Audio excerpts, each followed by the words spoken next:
But anyway, baseball game, anything wrong with you?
You made it, okay.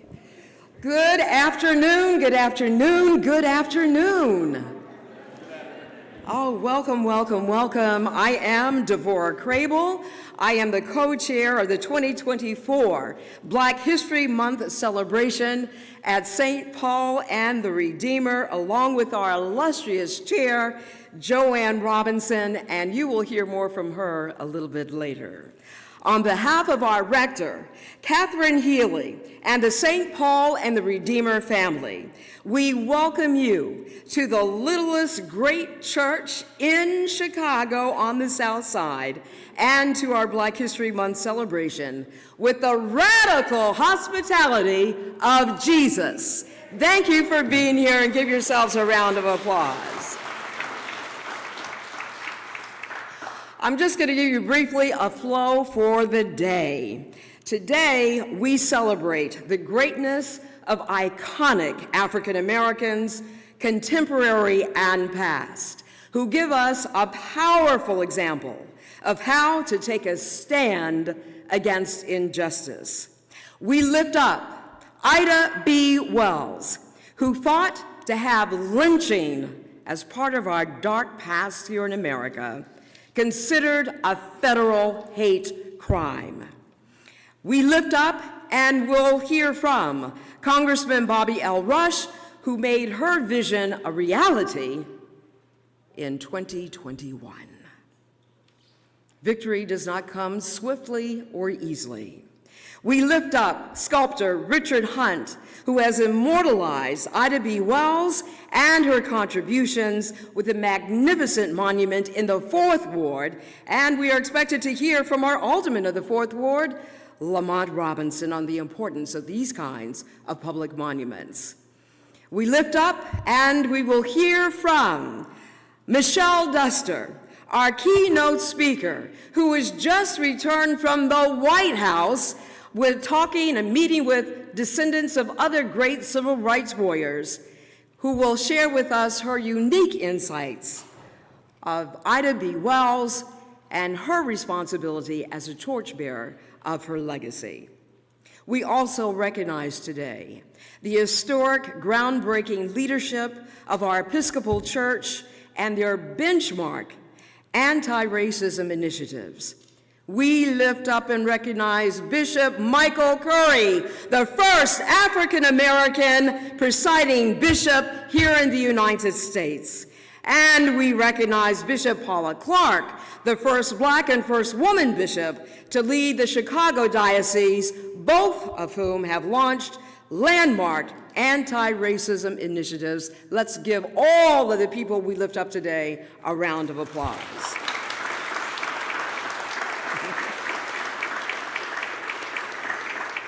Now, this is a participatory program, and we will be closing with a processional to the Song of Jacob's Ladder. Now, you might note on the back of your program in the photograph of the monument, you'll see a ladder that kind of comes down, inspired by the dream that Jacob had that is talked about in Genesis, and how we might be ascending now as we are throughout history, through and on the shoulders of the greats like Ida B. Wells. We will be singing that song, and unless there's a voice here stronger than mine, you will be subjected to having me lead you in that song. Anyone who wants to volunteer for that, feel free to do so. And the lyrics of this song are certainly in the program book on the last page. I do direct your attention to the door here. That's where you can go to get access to our elevators and to the restrooms. And I have one last final instruction. For all those stepping up to the microphone today, barring our keynote speaker, I share the wisdom of my favorite Instagram chef who says, "We are here for a good time, not a long time."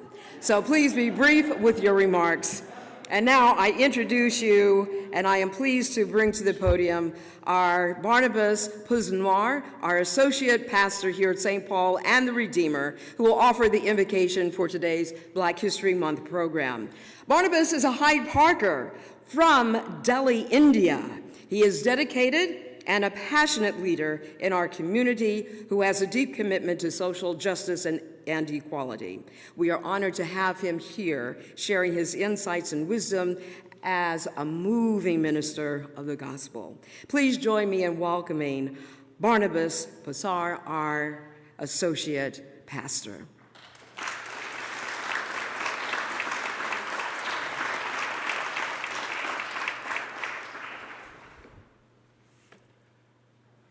But let justice roll down like waters, and righteousness like an ever-flowing stream. Prophet Amos, 8th century BC. Let us pray.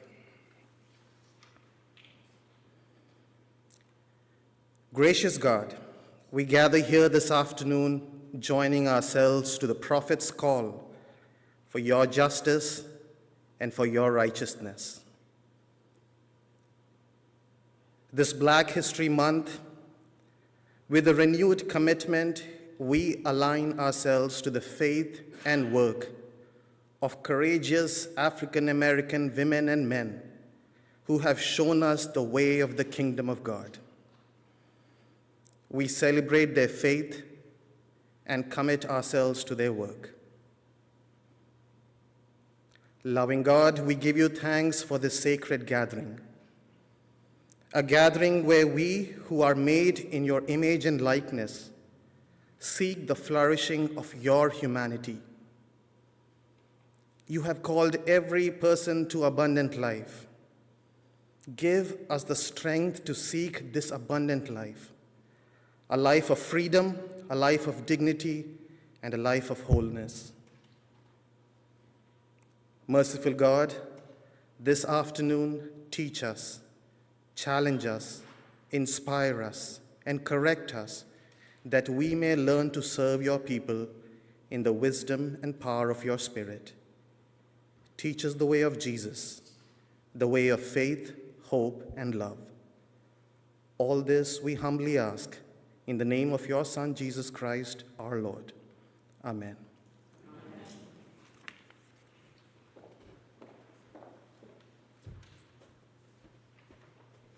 Next, I would like to introduce my co-conspirator of today's events, Dr. Joanne Roberts. She is a highly esteemed education administrator, civil rights activist, and community leader who serves as our chair of today's event.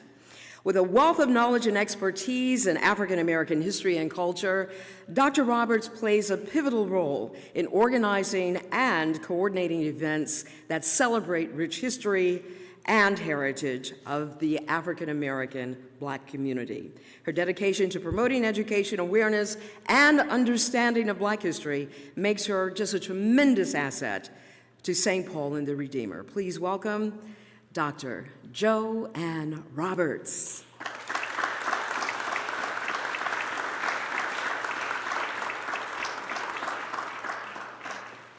Good afternoon, all. It has been a pleasure and an honor to chair this event today. It makes my heart smile as we move forth to celebrate Black History Month. But before I do that, I must acknowledge all the people who have helped put this event together, people who've walked hand in hand with me as we decided what we were going to do and how we were going to do it. As you've already met my co-chair, Ms. Crable. Stand up, please.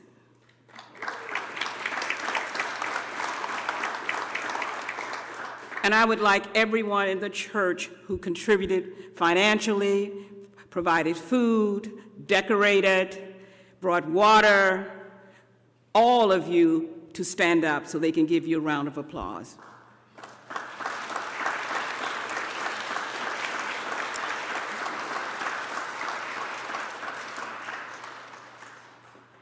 As many of you know, Black history as a subject matter is threatened in this country at this time to be rewritten to reflect the fact that many children may become anguished, uncomfortable, or in many ways feel harm by what their ancestors have done in terms of the issues of slavery. But we need not forget that in context. I just put it to make in context because in 1926, Carter G. Woodson decided that we needed to celebrate Black history because he made note that if we do not celebrate Black history, traditions will be forgotten. When traditions are forgotten, people forget about you. And when people forget about you, you are eradicated. These are his words, not mine. But I share this with you to make a point that we must continue to celebrate history, not only Black history. We must acknowledge the history of Native Americans. We must acknowledge the history of the Jewish people. We must acknowledge the history of all people. Maya Angelou made a significant point when she said, one day, it is my hope that all history will be written in one book, and we will celebrate all of that history. And as I make the next point, I want to share with you, many of you may not be aware, but from 1942 to 1945, the Chicago Public Schools was the only public school in the United States to mandatory the teaching of Black history for all of you educators sitting in the audience. And why was that so? Because during the time of the war, Chicago was so racially segregated. So Madeline Morgan and a group of teachers, Black, white, Jewish, all got together and decided we need to stop the anti-racist remarks and the hurt and pain that many African American students and children are feeling. So they went to the state legislature and they provided the funds for the teaching of Black history in Chicago public schools. I share that with you for one reason only, because it was the same vision that Carter G. Woodson had. He wanted to ensure that Black history was taught in the schools. And today we celebrate. And I want to introduce a few people as I talk, and I'm almost ready to stop, Deborah. From the Illinois State Board, Mr. Truesdale. Here to carry the message forward. From Operation Push, Reverend Jeanette Wilson. Here to carry the message forward.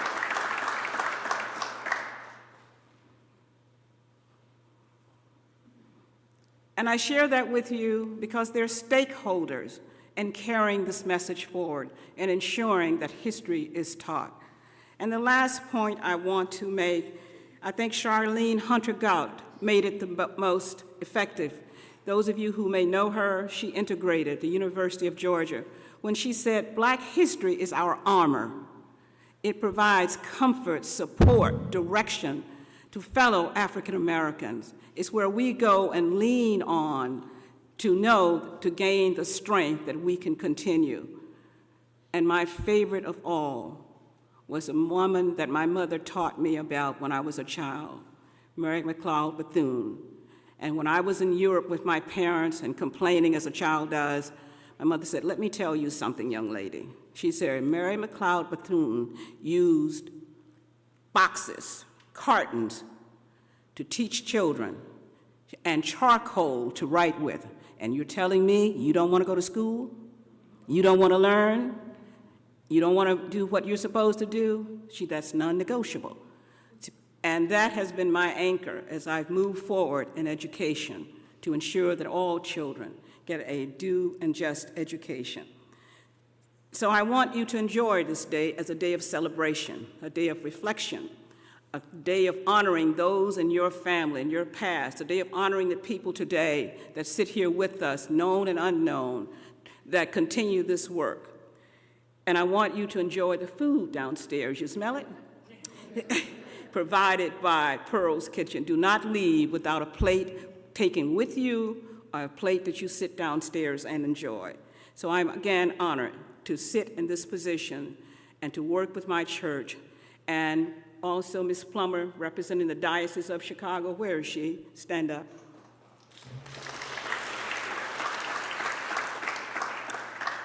And I just want to say again, thank you for coming, and I hope you enjoyed the event. Deborah, did I do a good job? Okay.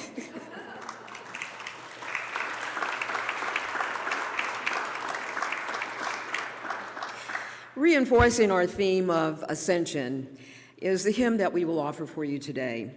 During the horrific times of slavery in America, mothers would often kill their children to prevent them from being sold into bondage. The folk hymn, one of the oldest hymns in the church, and certainly of the African American spiritual tradition, Swing Low, Sweet Chariot, speaks to that circumstance.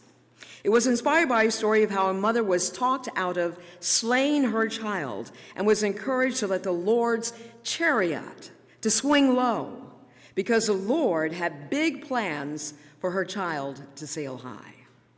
Today, we are honored and privileged to have Antoinette Daniels, a revered member of our renowned and highly regarded choir for many, many, many years. She retired from her longtime administrative positions with the Episcopal and Lutheran churches to pursue her passion to provide spiritual care as a hospital chaplain. But today, she shares her wonderful, beautiful voice singing her rendition of Swing Low, Sweet Chariot. Please direct your attention to the east end of the hall. Thank you.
Amazing. Thank you. Thank you.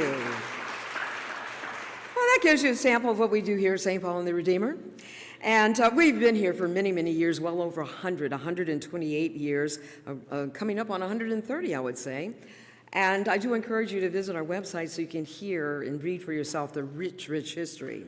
But the Cliff Notes version, our church grew out of two 19th century parishes that merged in 1968 after our parent church, St. Paul, burned down. Important to our event today, the Church of the Redeemer, which was its annex church, if you will, was known for its civil rights movement engagement. During the 60s, its then rector led the Episcopal Society for Cultural and Racial Unity, and today we proudly move forward with our commitment to combat injustice. Following the George Floyd police murder and subsequent Black Lives Matter movement, presiding Bishop Michael Curry formed an anti-racism working group to expand the church's ongoing anti-racism and reconciliation efforts. Leading that initiative for St. Paul and the Redeemer is Sarah Fagan Bigger, who will introduce our keynote speaker. Let's give Sarah a big, warm round of applause. Thank you.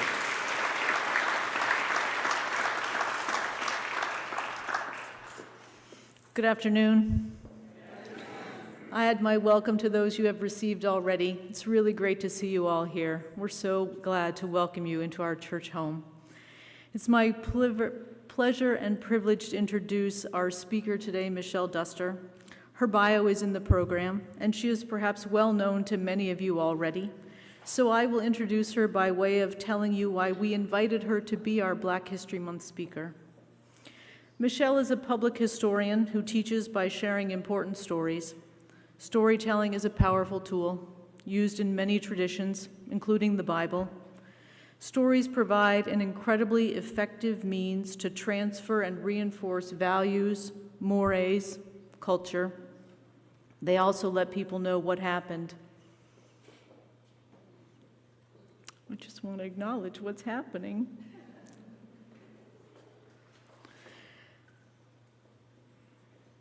Michelle is a legacy torchbearer. She is the great-granddaughter of Ida B. Wells. Her work strives to keep continuity with the work of her great-grandmother and the people before Ida B. Wells and the people after Ida B. Wells, including all the people who are active today. There are many ways Michelle is working to help us remember the huge impact of her great-grandmother. The city of Chicago now has a street named for Ida B. Wells. Thank you, Michelle. The city of Chicago now has a beautiful sculpture in Bronzeville by Richard Hunt in honor of Ida B. Wells. Thank you, Michelle. At St. Paul and the Redeemer, as a Southside parish, we applaud these efforts to keep the legacy of Ida B. Wells alive, and we strive to build on that legacy as we do our own anti-racism work today. Michelle is an educator. She teaches at Columbia College. She produces videos. She writes books. She contributes essays for edited volumes of books. There is one coming out at the end of April with her essay titled, "Yet We Continue to March Together."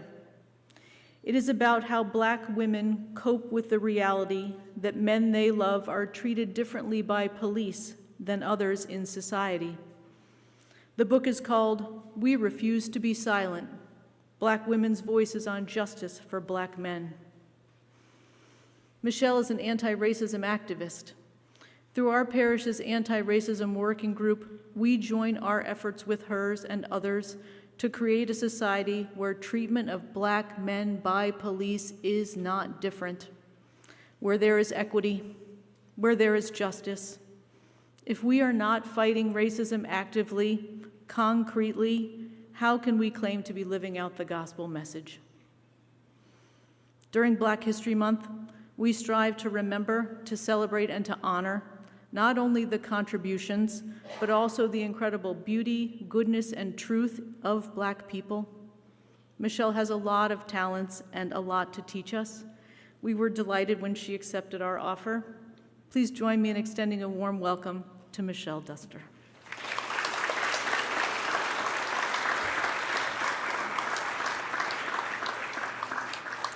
Okay, I'm not Michelle, but the congressman has come, and I think as an introduction to her work, his anti-lynching bill that he steered through Congress, he wants to allow him to say a few words. Welcome, Congressman Bobby Rush.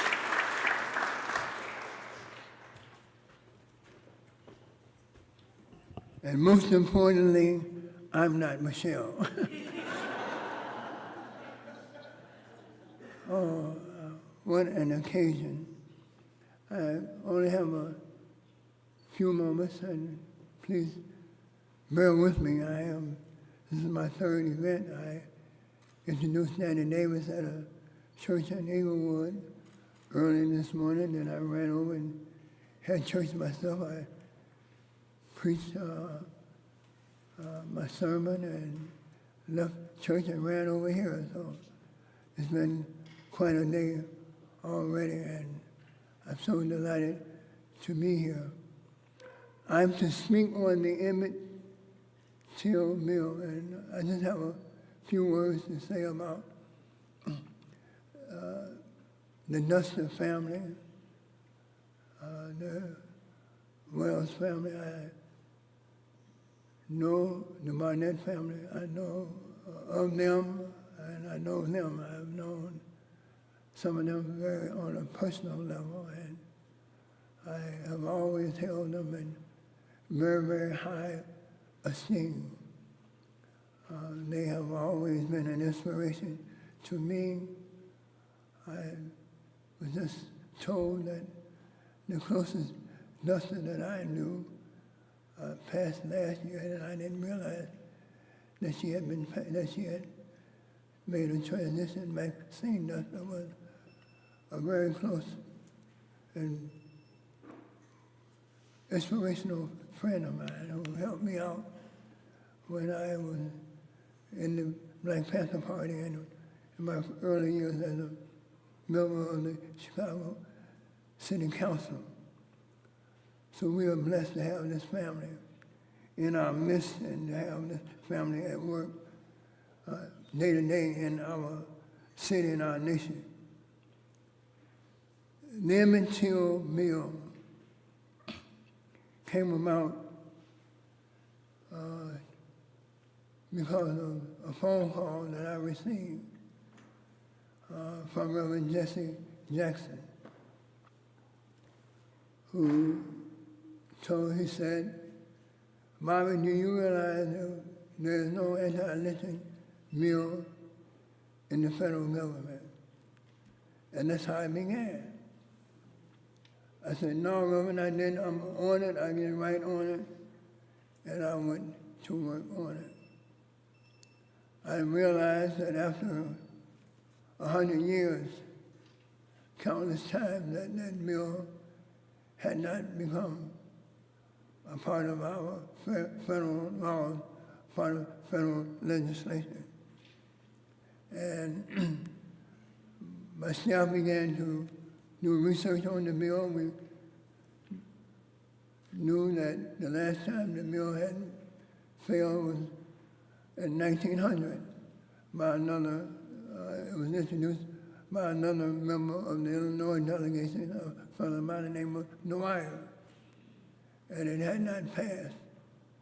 And so after the staff began to lay out, to draft the mill, send it to Les Council and get all the drafting of the mill together,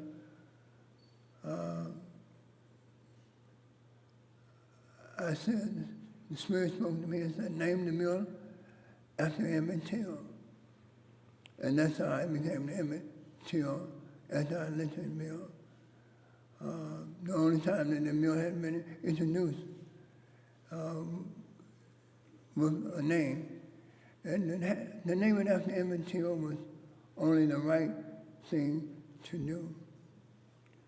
Because I guess out of all the 4,000 plus lynchings that have occurred in America, Emmett Till was probably the most brutal, the most grotesque, but the one that was indeed the most, that was foremost in our mind, the one that really catalyzed the civil rights movement. And not only the civil rights movement in the U.S., but it had reverberations all across the world.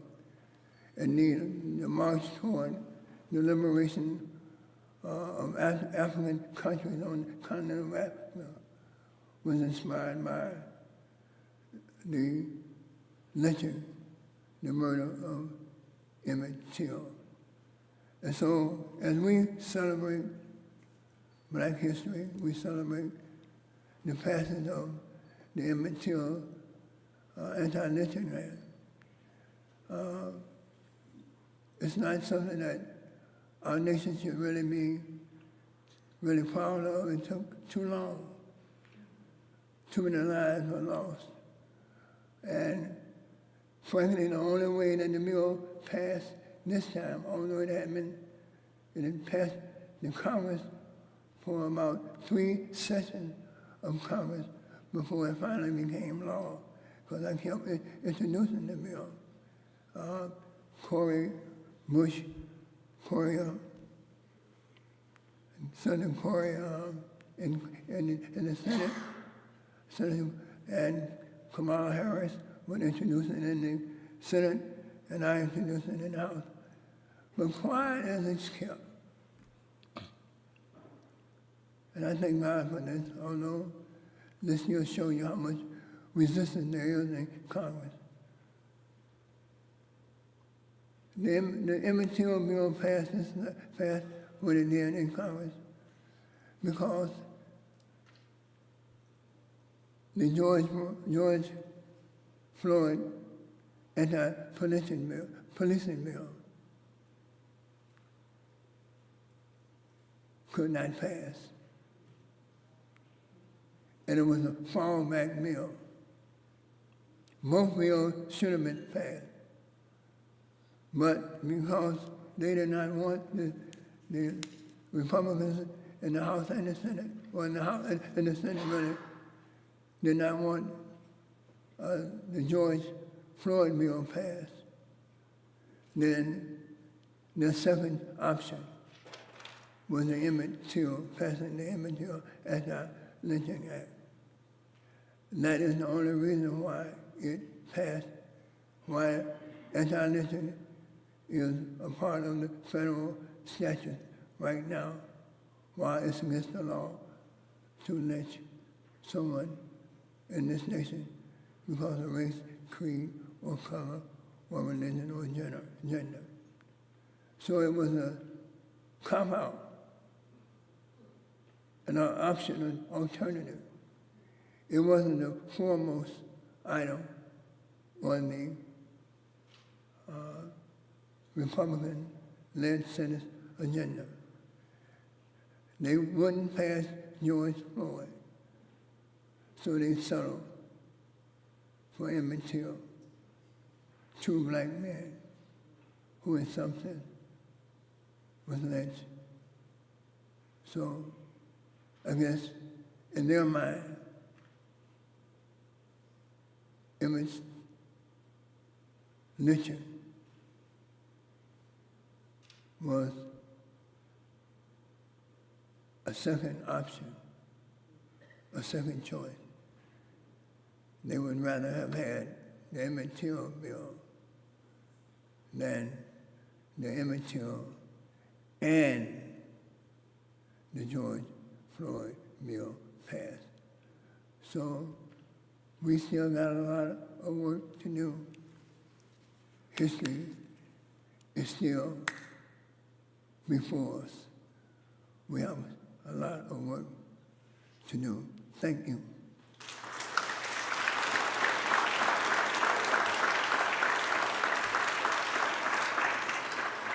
Would you stand and give him a round for his hard work in getting this bill passed?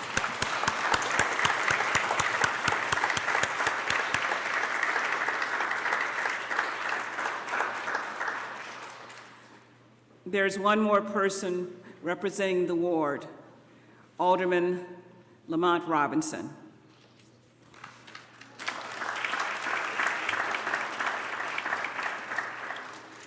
Well, good afternoon. I am not sure how I am able to come behind such a great in our community as in Congressman Bobby Rush. As we celebrate Black History Month,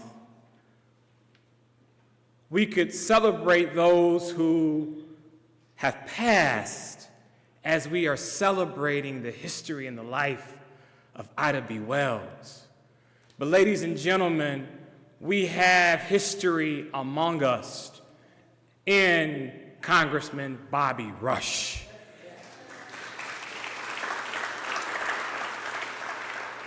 And so, Congressman, I salute you because I stand on your shoulders as someone that is representing the great Fourth Ward in the city of Chicago, the same body that Congressman Rush came out of, I am currently in. The same fight that Congressman Rush has been fighting in City Hall and in Congress, I'm fighting. And Professor Duster, the same fights that Ida B. Wells fought for. we're still fighting. Free speech, equality, a great education, health care for all. Does these things sound familiar? And so I really just wanted to stop by, not only salute Ida B. Wells for her great work, but to really salute Professor Duster for keeping her work, her spirit alive. Yes, because of my predecessor, Alderman Sophia King, that we have Ida B. Wells here in the city of Chicago.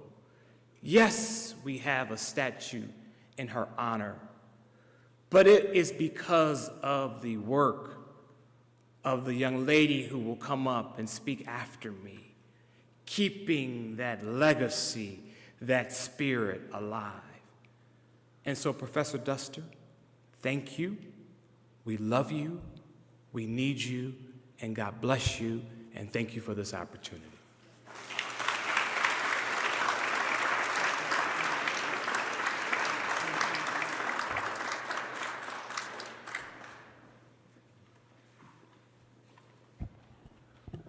Okay, so before I get started, I got to take a picture of you all.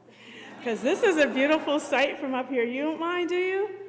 I could document this beautiful sight for myself. All right, smile. Gonna go around. Hey, here's one. All right, let me. Yeah, I got to document this for myself, okay? Okay, middle one. Cheese. And over here, cheese. All right, thank you so much. All right, so I'm gonna set up my little timer because I know we don't have a whole lot of time to go over 160 years of history. So I just wanted to thank everybody for having me. Devorah Crable and Dr. Joanne Roberts are the ones that I communicated with the most about me being here. And thank you so much, Catherine Healy and Reverend Barnabas Pusner, did I pronounce it right? Thank you so much for having me. And all of you for coming out on the beautiful Sunday afternoon here in Chicago. It feels like it's about April or May. So you could be doing a lot of other things with your time, but you're here, so I appreciate that.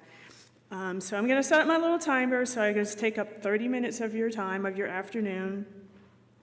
As somebody mentioned, I have just come from the White House. I had the opportunity, there's an initiative happening, it's in the very infant stages of having a collaborative kind of gathering of descendants of civil rights activists. And so we had our very first gathering, and we had a whirlwind 2 days in Washington, D.C., including the White House. And that was my second time at the White House because, as Congressman Bobby Rush knows, I was there when the Emmett Till anti-lynching bill was signed into law and actually got an opportunity to speak. So if you want to Google it, Google Emmett Till anti-lynching and Michelle Duster, you'll see my face up there. So this is very exciting to me to feel like I am sort of carrying on history. I am a great-granddaughter of Ida B. Wells and Ferdinand Barnett, who always gets forgotten. I'm also a granddaughter of Elfrida Duster, who some of you might have met or known about. I am also a daughter of Maxine and Donald Duster, and as Congressman Rush mentioned, my mother, Maxine, was very active in the community, and she worked closely with Congressman Rush. She worked at Michael Reese Hospital for quite a bit of time, and that's when she worked very closely with Congressman Rush. And I'm Dan's sister. Some of you know Dan, okay. And Dave. Dave is our secret weapon. Whenever anybody says, I know your brother, I'm like, I know you're talking about Dan. So I have a lot of relations besides Ida B. Wells, and I have tons of cousins and aunts, uncles, and some of you probably know multiple people in my family. But I'm going to talk today about the power of saying no. My great-grandmother, Ida B. Wells, said no to the status quo of her time. She said no to injustice, and she said no to inequality. And I'm going to focus my remarks mostly on what she did in Chicago. I'll give a brief overview of what she did before she came to Chicago. She spent almost exactly half of her life outside of Chicago and about half inside of Chicago. And most people know the history of what she did outside of Chicago, in Mississippi and in Memphis. So very briefly, because you all can read, you can Google Ida B. Wells and learn all about her, what she did, which she's most famous for, her anti-lynching crusade. So briefly, she was born into slavery in 1862 in Holly Springs, Mississippi, which was 3 years before the Civil War ended. So she was born into slavery. She had the opportunity to become formally educated during Reconstruction, and she was the first generation to have that opportunity who had been enslaved. And her father was a carpenter, her mother was a cook, and so they would be considered house Negroes, right? And Holly Springs, Mississippi was an urban area. And this is important. It was important even for me to kind of learn this history because I always grew up thinking slavery meant working in the fields until I got a little older. And then I realized there were a lot of different type of forms of slavery and different experiences. And the fact that she grew up in an urban area does make a difference as far as, I think, what shaped her. Holly Springs was sort of the cradle of political activism. You might have heard of Hiram Rhodes, and he came from there. He was one of the first black senators. And her father, who was Jim Wells, Ida's father, became involved in politics from an activism standpoint. He took advantage of the 15th Amendment, which was passed in 1870, giving formerly enslaved black men the right to vote. And so Ida grew up in an environment where she was surrounded by people who were like, yes, we are going to take advantage of all these opportunities that were denied us while we were considered property and had absolutely zero rights. And so because she was formally educated, unlike a lot of her parents' generation who were mostly illiterate, she grew up reading the newspaper to her father and his friends in meetings where they were talking about politics. And I think that shaped her as far as her idea of what was possible. But unfortunately, she was the oldest of 8 children and was, like I said, had the opportunity that her parents didn't have. And she was moving on to, take advantage of these different opportunities, but unfortunately, her childhood was cut short. When she was 16, both of her parents died within a day of each other from a yellow fever epidemic. And those of us right here in this room understand pandemic. And so she lived through one of those type of situations. And so she became an orphan at only 16 years old. And she had the opportunity and the skill set to get a job as a teacher at only 16 years old. Things were different in 1878 than they are today. There was a frenzy of finding teachers to teach 4 million newly freed enslaved people to become educated. And so she was qualified. And so she was teaching outside of Holly Springs, Mississippi for a couple of years, supporting her younger siblings. There were 5 younger siblings at that point. And she had the opportunity to move to Memphis to get a better paying teaching job. She lived with her aunt on her father's side of the family, who was widowed and had 3 children. And so these 2 women were sort of decided to combine their resources and take care of 5 children together. And so she was teaching in Memphis, and she became interested in journalism. And that's where she really sort of developed her skills and her activism as a journalist in Memphis. Has shaped her, absolutely. She didn't really like teaching. And she didn't make it a secret. It's in her autobiography.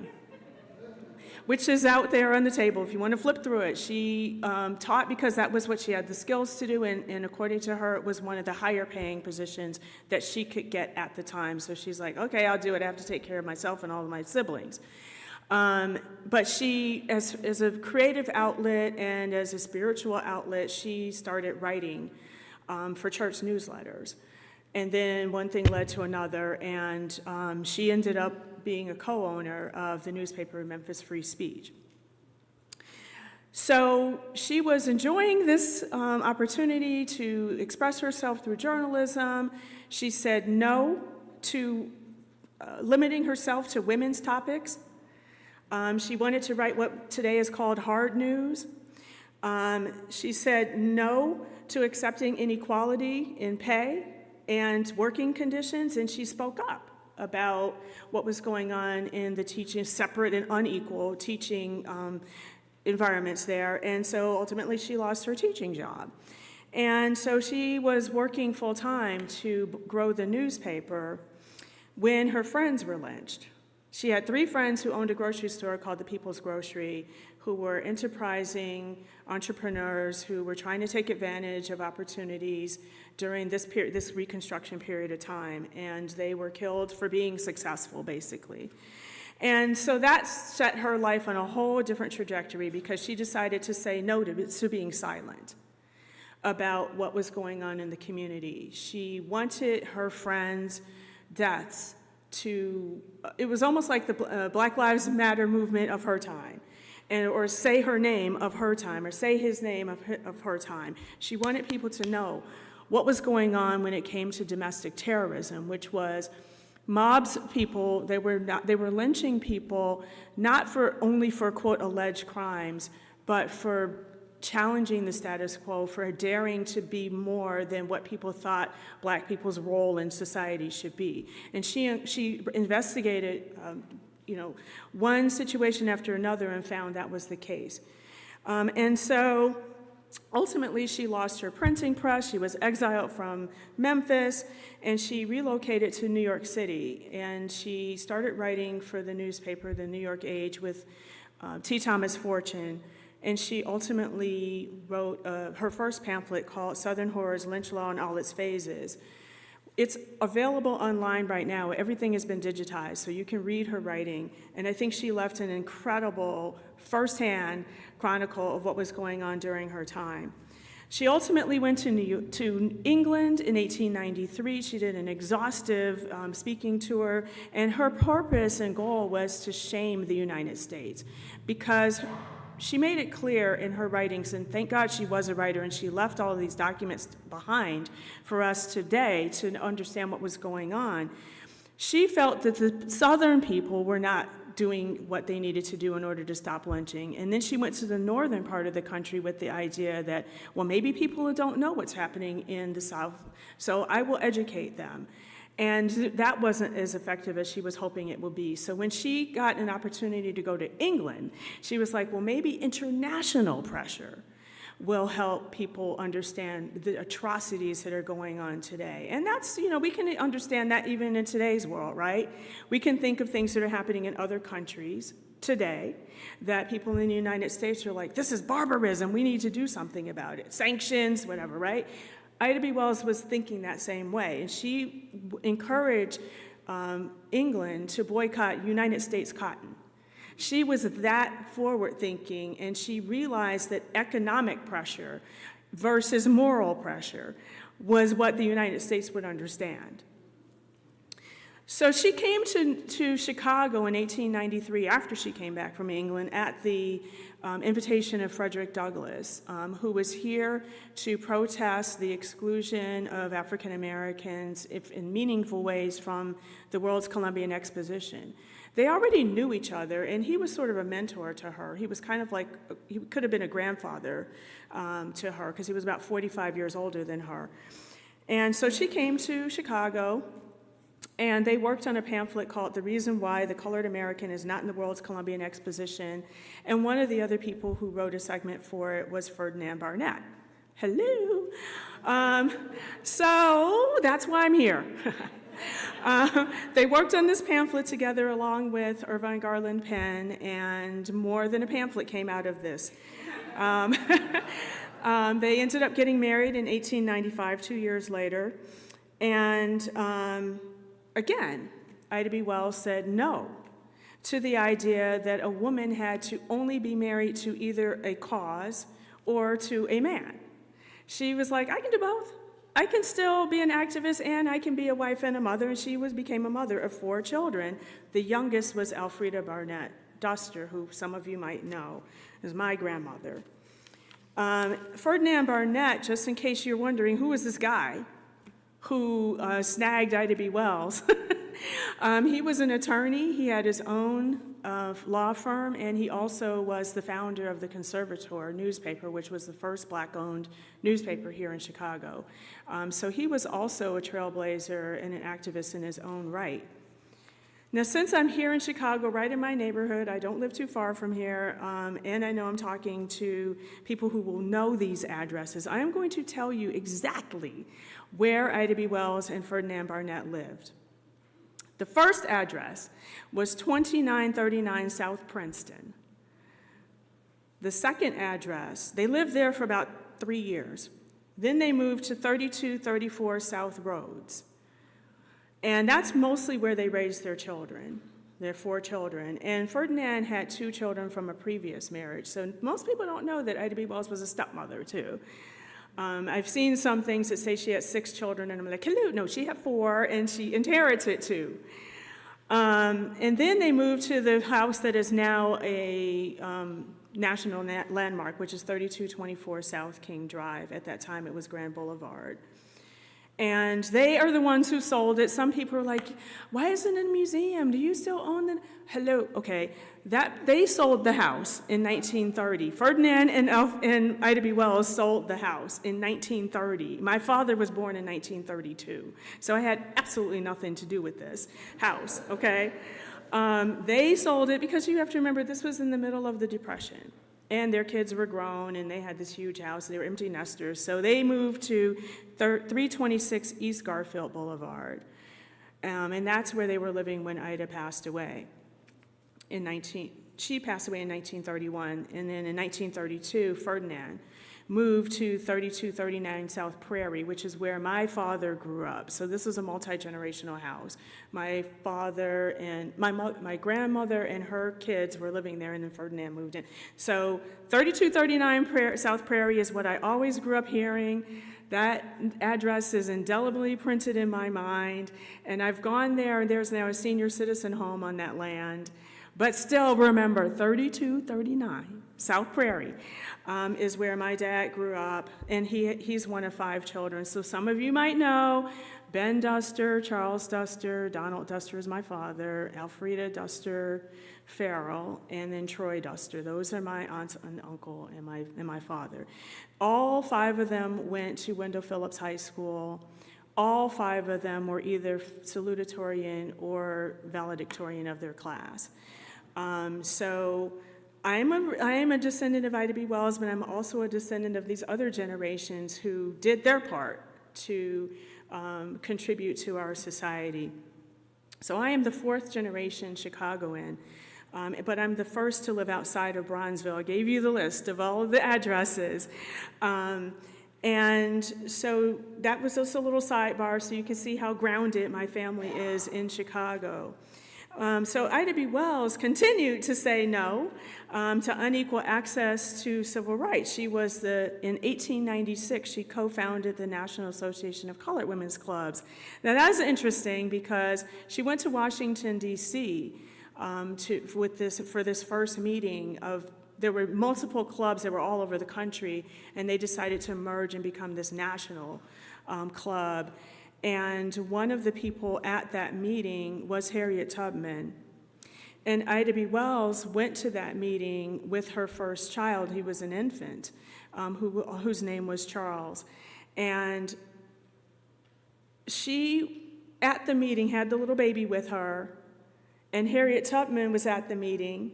And Harriet Tubman held the baby. So we had the oldest person who was at the meeting hold the youngest person who was at the meeting in Washington, D.C. And I just came back from a meeting in Washington, D.C., where there was a descendant of Harriet Tubman.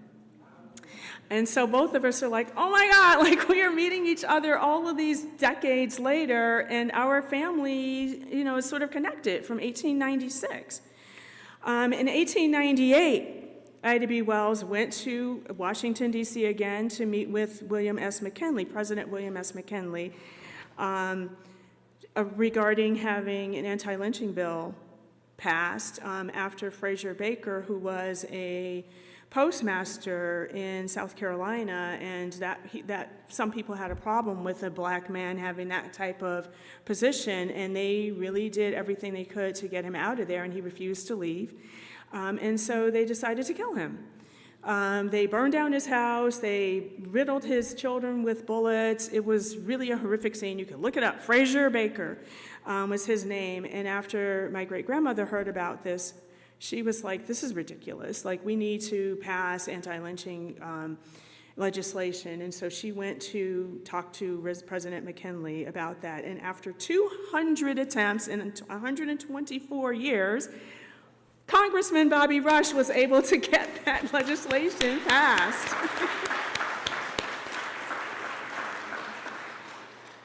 And so then in 1909, Ida B. Wells was one of the co-founders of the NAACP, and some of you here might know that came out of the response to a race riot that took place in Springfield, Illinois in 1908.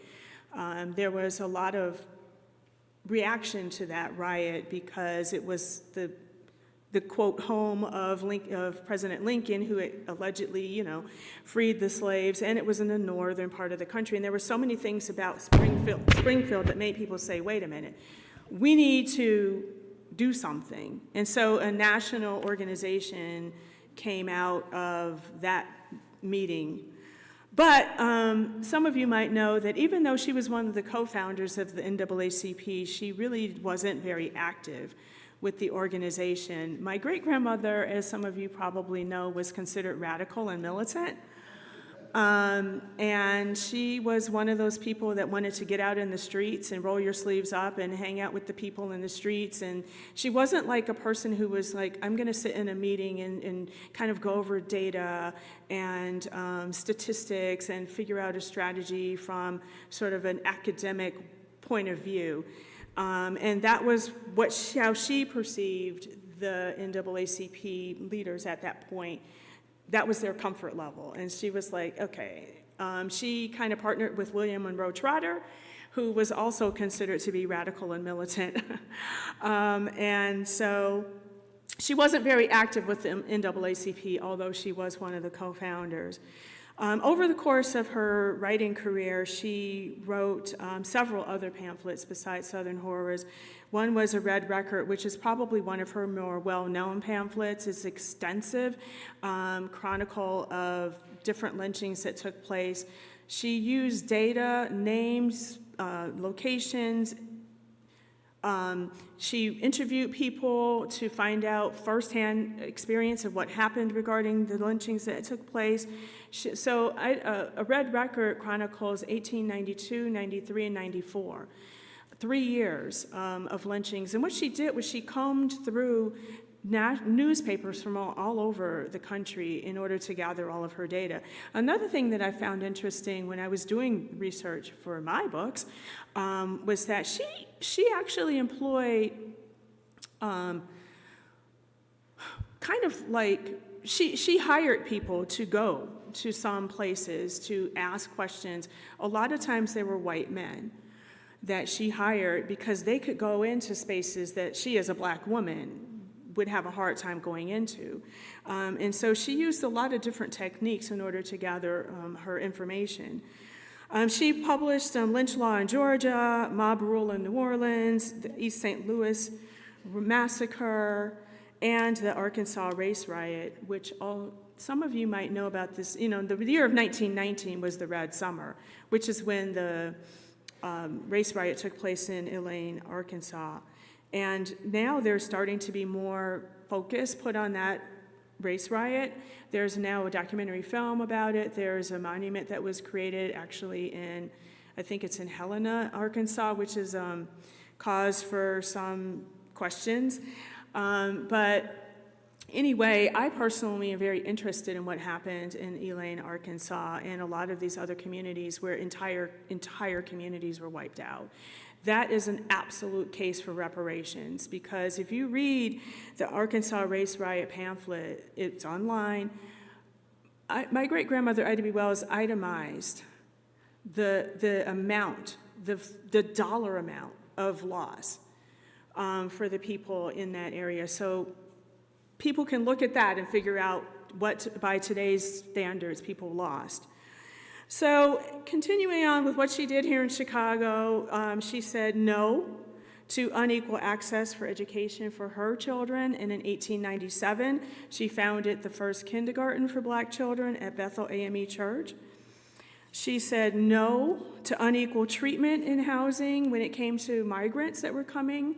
Okay. Yeah, you know, the beginning of the Great Migration, people were coming up from the South, and at that time, the YMCA was not welcoming to black men, and so she decided to create her own housing for migrants.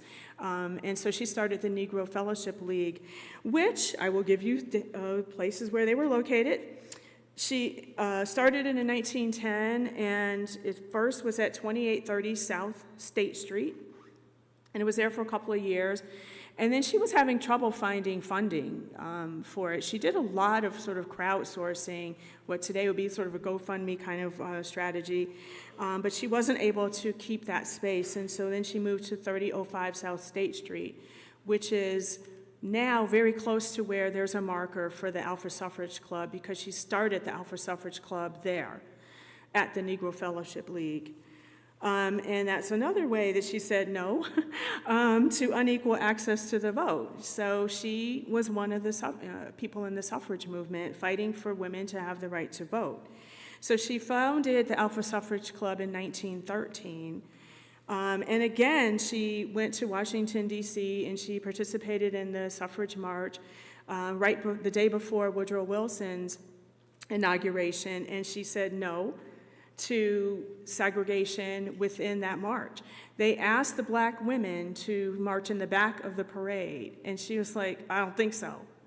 And so she inserted herself into the Illinois delegation because she had traveled to Washington, D.C. with the Illinois delegation. So she integrated the parade. There's a picture of her right in the middle, front and center of the Illinois delegation. And then the last thing that she did in her life, right before, just a year before she passed away, she said no, again, to women not being involved in politics, and she actually ran for a state senate in 1930. She lost by a long shot, but she still ran. I'll just mention one other thing. In 1914, just a year after the Alpha Suffrage Club was founded, she and the women in the club canvassed for Oscar DePriest to become the first black alderperson here in Chicago, in the same ward. So you're following in footsteps there, Lamont Robinson. The same ward.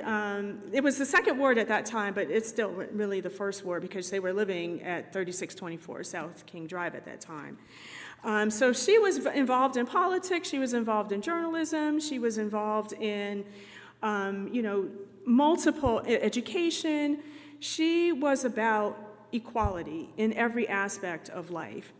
So just a very brief overview of what my family has done to continue helping people understand who she was and what she did. What I have learned in my own journey is that it takes advocacy for people to be remembered. It's not magic. It's not just, by osmosis that people will know who Ida B. Wells is. First of all, she wrote her own autobiography, and she explains in her own autobiography why she did that. She saw, while she was still alive, that she was being erased from history. People were writing documents of what had happened during her lifetime, and she saw herself not included. So she decided, you know what, I am not going to be forgotten.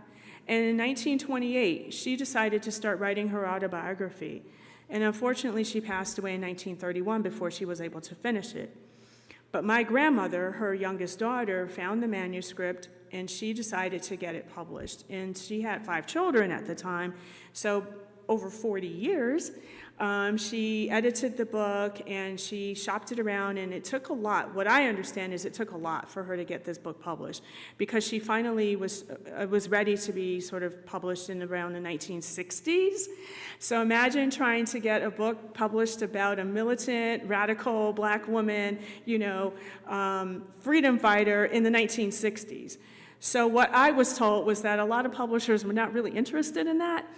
But luckily, the University of Chicago had a series that was being edited by John Hope Franklin, and so they took it on, and so the book was published in 1970. But before that, the Ida B. Wells homes had been built, and they were opened in 1941, and they were named after her as a result of the community coming together and making that request. It was not our family request. It was the community that lived in Bronzeville that made that request that it be named after her, which is very fitting because it was almost diagonally across the street from her house. So my grandmother got the book published in 1970. My father's generation started the Ida B. Wells Memorial Foundation to help people remember who my great-grandmother was, and to support programs and activities around her. And then I was not involved at all because I was doing my own thing in 1988. But in 2009, I was like, we need to help the next generation. And so we started a scholarship program at Russ College, which is Ida's alma mater, to help the next generation of leaders complete their education. In 1989, Bill Greaves created the first documentary film, which is on PBS. And I actually had a chance to work on the film. I was in film school at the time, and so it was an amazing opportunity for me to work on my first professional film, and it happened to be about my family. And actually, I learned a whole lot about my family history by working on the film. There are certain things that I'm sure I'm not the only one who's heard about family members from other people outside of the family, right? So I'm not the only one who learned about, information from other people, and so that was an amazing experience. In 1990, there was the postage stamp, the U.S. postage stamp of the Heritage Series. My father's generation worked with the Postal Service on that. And then really quickly, from 2008 until now, I created a lot. I created 2 books. I took Ida's original writings out of the archives and put them into books. This is before things were digitized. So Ida in Her Own Words and Ida from Abroad are collections of her writings. And then as Alderman Robinson mentioned, I worked with Sophia King to get Ida B. Wells Drive created, and Ida B. Wells Way, the honorary street on King Drive on 37th Street between King Drive and Vincennes. And then a historical marker right on the spot where the sign used to be that said, "Welcome to Ida B. Wells Homes." It's on 37th and King Drive. And then in 2020, there was the Alpha Suffrage Club marker, which is where the Alpha Suffrage Club used to be, the Negro Fellowship League on 31st and State. 2021, Ida B. the Queen, my first biography of her was published in the same year. The monument that was done by Richard Hunt was installed. It only took 13 years to get this done, but we were so happy that Richard Hunt was here to see it installed, because some of you probably know he recently passed away. So it was such an honor for us, for him to be there and for him to be celebrated. And I'm working with Alderman Robinson to have signage put on Lakeshore Drive that exit to say, next exit, Ida B. Wells Monument. And then I have suffrage murals. I worked with some committee to have murals put downtown. The first murals that have historical figures One is on 33 East. It just so happens to be 33 East, Ida B. Wells Drive. And you can see it really from Harrison and Wabash. It shows 10 suffragists. And then there was the WTTW, Ida B. Wells, Chicago Stories. That was released in 2021. And then my little children's book, Ida B. Wells, Voice of Truth, was published in 2022. The same, well, within weeks of the Ida B. Wells Barbie doll that my brother Dan and I consulted on. Yes, Dan consulted on a doll. He actually had a lot of good suggestions, you know. And then 2023, there was a documentary film, Light of Truth, Richard Hunt's Monument to Ida B. Wells. Actually, there's going to be a screening of it, I think, on the 27th at Dominican University. And then in 2025, there'll be an Ida B. Wells Quarter. So then we've done a lot of work to help people remember Ida B. Wells. It's not just magic. So to conclude, I just want to say that there is an effort, as we all know, there is an effort to erase our history, to our contributions, our perspectives, our truths.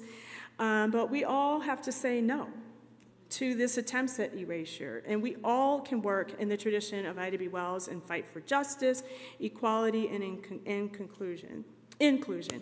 As we all know, all of our history is important, all of it, not just Ida B. Wells, but every single person in this room is a descendant of somebody who was a survivor, somebody who thrived, somebody who pushed back, somebody who contributed, somebody who held their head high. We are all descendants of strong people, and we will not allow them to be forgotten, right?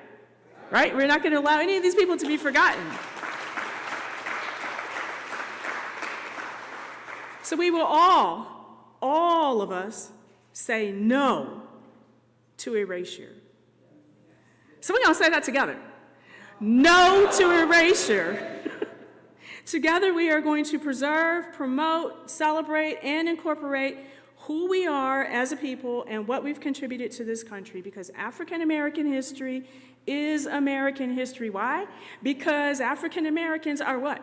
Americans. We helped build this country.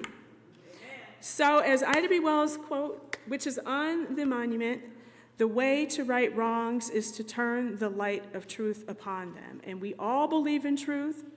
We have truth in our experiences. We have truth in our contributions. And next, we're going to have truth and reconciliation in this country. Thank you.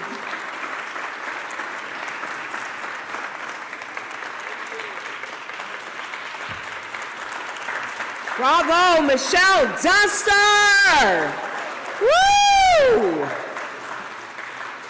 We knew she was a dynamo.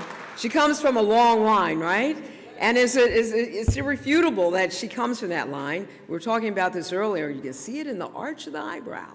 It looks just like Ida B. Wells. We thank you so much for your insights. We know where all the locations are. We know what it takes in order for us to be champions for justice and to be warriors against injustice. And we thank you for the remembrance. In the African tradition, it is often said that we must call our ancestors' names in order to remember them. So all of the public displays that we have of Ida B. Wells that you mentioned are our way of saying her name. And it's not just remembering the personality and the individual, but what they represent and what we must continue to do. Michelle, we thank you for being the torchbearer. We thank you for all that you do and for reminding us what we need to do. And just as on the sidebar, as we deal with new technologies, and you talk about erasure, AI. I took a document that was describing this event today, and I put a lot of African American, a lot of black, this, that, and I put it through, and it came back with no reference to black. I appreciate the fact that we are all American, but there are those who do not know the continuum of that story. So we have to make those qualifiers and make those distinctions so that we don't get the history wrong. So just understand the insidiousness of how people are moving to make that erasure and to change the narrative and to control that narrative, and why it is so important for us today to do exactly what she says, to remain vigilant in our pursuit of justice and knowing and retaining our identity.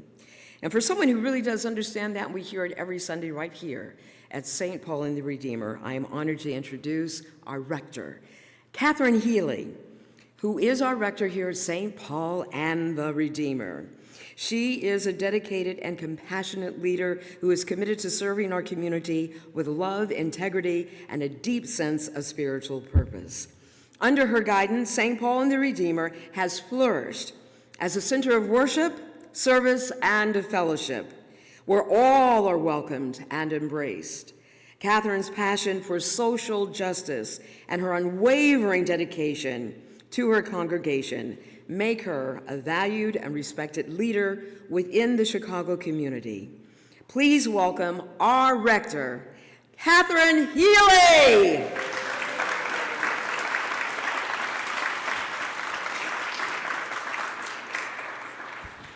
I should have known better than to go last. I can't follow any of this. But thank you so much, Michelle. Thank you to Congressman Rush and Alderman Robinson, and to Ms. Devorah Crable, Dr. Joanne Roberts, the Reverend Barnabas Pussner, and all those of you who made today a reality. In this place, in this church community, we are committed to offering radical hospitality to everyone who comes through our doors, and to being a place that tells the truth. And it's such a gift to learn more about the legacy of Ida B. Wells, who understood that turning the light of truth on the past and the present is the only way we can ever build a better future. Before I offer our closing benediction, I'd like to invite all of you to stay afterward. As you've heard already, you can go right down the stairs for a wonderful Southern feast from Pearl's Place. And our final prayer is from Canon Carla Robinson of the Episcopal Diocese of Olympia. Together, let us pray. Creator, we lift up and thank you for our Black siblings who have shaped history. We pray that the learning happening this month and always in schools, homes, and workplaces will be meaningful and deep-rooted. We pray for open hearts and minds, spirits willing to learn and be transformed by you. May this month be a time of curiosity and sharing, conversations and celebrations, challenge and encouragement. Loving God, help us always to dig deeper, look closer, and think bigger. Amen.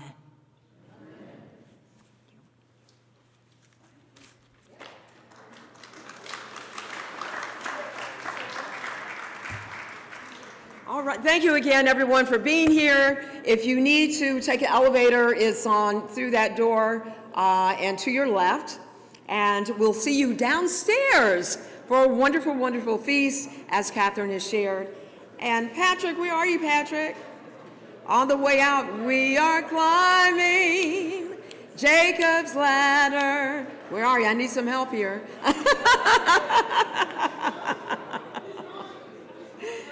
Keep going. Oh, come on. Is that Cecilia? Here we go. It's supposed to be on the recording. Do we have the recording queued up? Well, we'll have it downstairs as well. Please join us.